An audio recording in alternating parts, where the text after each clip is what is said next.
Hello बच्चों। आज हम फ्रैक्शन के स्टैंडर्ड फॉर्म के बारे में जानेंगे, यानी सिंपलेस्ट फॉर्म। चलिए कुछ उदाहरण लेते हैं। जगन एक सब्जी वाला है। एक दिन जगन 225 केजी सब्जियां लेकर निकला बेचने के लिए, और उसने 175 केजी सब्जी बेच दी, यानी अच्छा दिन था उसके लिए, है ना। तो उसने कुल कितना भाग बेचा, उसने अपनी सब्जियों का कुल कितना भाग बेचा, यह पता लगाना है। तो हम कैसे करेंगे? उसने 225 केजी में से, उसको हमने नीचे लिखा डिनोमिनेटर में, 175 केजी बेच दी, यानी 175 आउट ऑफ 225 भेज दी, है ना। लेकिन इस फ्रैक्शन को हम और आसान बना सकते हैं, जिसमें न्यूमरेटर और डिनोमिनेटर थोड़ा कम हो जाए। तो अभी थोड़ा बड़ा बड़ा लग रहा है, 175 आउट ऑफ 225। तो कैसे करेंगे? जैसे कि हमने इक्विवेलेंट फ्रैक्शन समझते हुए सीखा था, इक्विवेलेंट फ्रैक्शन पाने के लिए हम न्यूमरेटर और डिनोमिनेटर दोनों को ही एक नंबर से डिवाइड कर सकते हैं। जैसे कि 2/4 में अगर हम दोनों को, न्यूमरेटर और डिनोमिनेटर दोनों को 2 से डिवाइड करें तो 2/4 बन जाता है 1/2। तो ये भी समान है, 1/2 और 2/4 सेम है। तो इस तरीके से हम फ्रैक्शन को थोड़ा आसान बना सकते हैं, यानी छोटे छोटे नंबर में बना सकते हैं। लेकिन किसी भी फ्रैक्शन का सिंपलेस्ट फॉर्म क्या होता है, यानी सरलतम रूप क्या होता है? चलिए पता लगाते हैं। मान लीजिए हमारे पास है 45/60, ठीक है। तो हम उसके फैक्टर्स निकालते हैं, पहले 45 के फिर 60 के। तो 45 के फैक्टर्स हो गए 1, 3, 5, 9, 15, 45। याद है ना फैक्टर्स कैसे निकालते हैं? डिवाइड करके, ठीक है ना। 1 से डिवाइड किया, कोई रिमाइंडर नहीं आया, फिर 2 से डिवाइड किया, हो रिमाइंडर आया तो 2 फैक्टर नहीं हो सकता है, 3 से डिवाइड किया, और ऐसे करके। और 60 के फैक्टर्स हो गए ये सारे। इसका क्या मतलब हुआ?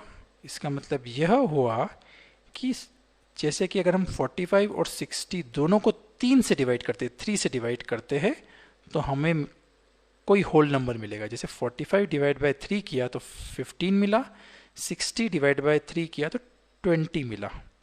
यानी 15 और 20 कैन बी डिवाइडेड, है ना। 3 से कर सकते हैं, 5 से कर सकते हैं, ठीक है ना।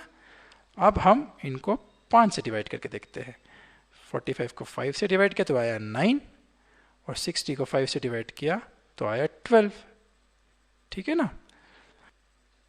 हम 15 से भी डिवाइड कर सकते हैं। 45 को 15 से किया तो आया 3, और 60 को भी 15 से किया तो आया 4।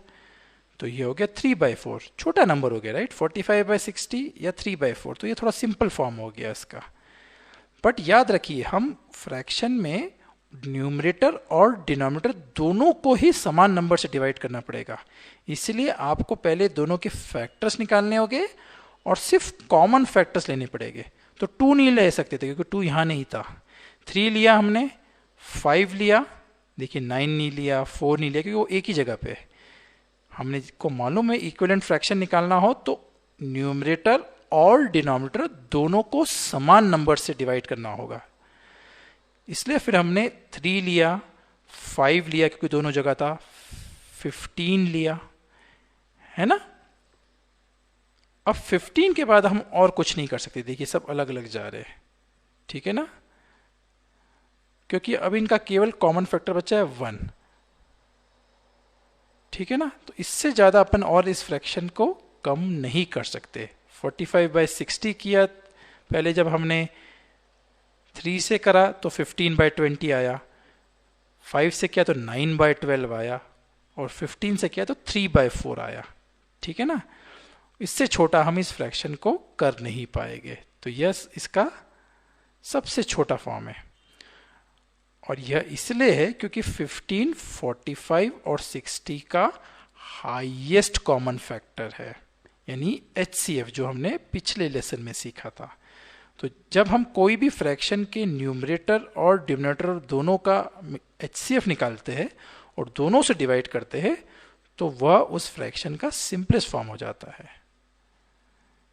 ठीक है ना? इसका मतलब हम इस फ्रैक्शन को और छोटा नहीं कर सकते। ठीक है, तो याद रखिए, न्यूमरेटर और डिनोमिनेटर दोनों के फैक्टर्स निकाले, फिर उनका हाईएस्ट कॉमन फैक्टर निकाला जो कि इस वाले केस में था 15, और उनसे 15 यहां से भी डिवाइड किया, यहां से भी डिवाइड किया, तो जो नया फ्रैक्शन आएगा वह उसका सिंपलेस्ट फॉर्म है। हम उससे ज्यादा छोटा उसको नहीं कर सकते।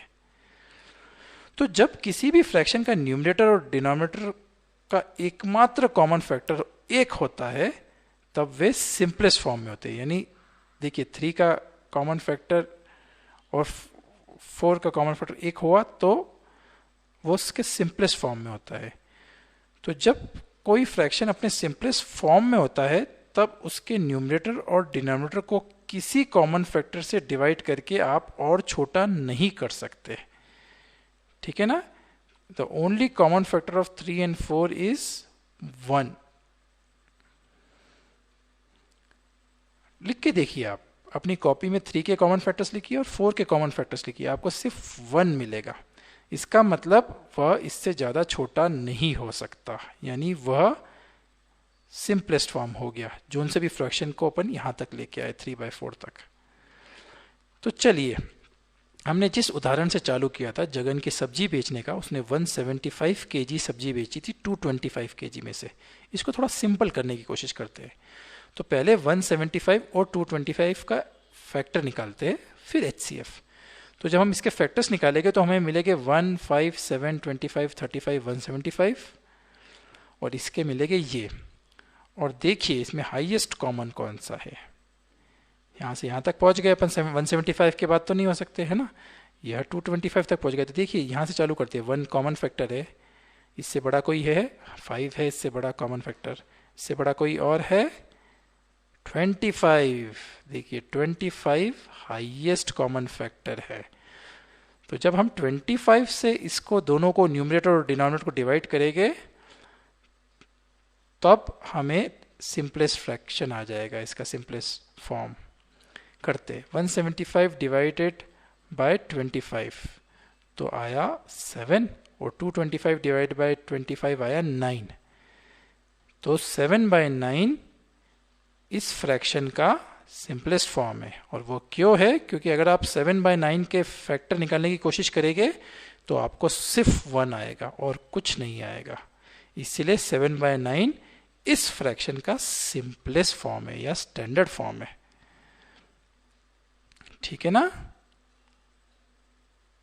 एक मजेदार चीज बताता हूं, जब कोई फ्रैक्शन अपने स्टैंडर्ड फॉर्म में होता है जैसे कि 9/32 तब उसके न्यूमरेटर और डिनोमिनेटर कोप्राइम होते हैं। कोप्राइम का क्या मतलब? जिनका एकमात्र कॉमन फैक्टर 1 होता है। जैसे कि 9/32, 9 के बहुत सारे फैक्टर्स हैं, 1, 3, 9, 32 के तो और भी ज़्यादा है, बट इनके एकमात्र कॉमन फैक्टर है 1। तो इसलिए 9/32 कोप्राइम है क्योंकि इनका कॉमन फैक्टर सिर्फ 1 है। तो दो नंबर कोप्राइम तब होते हैं जब उनके कॉमन फैक्टर सिर्फ 1 हो।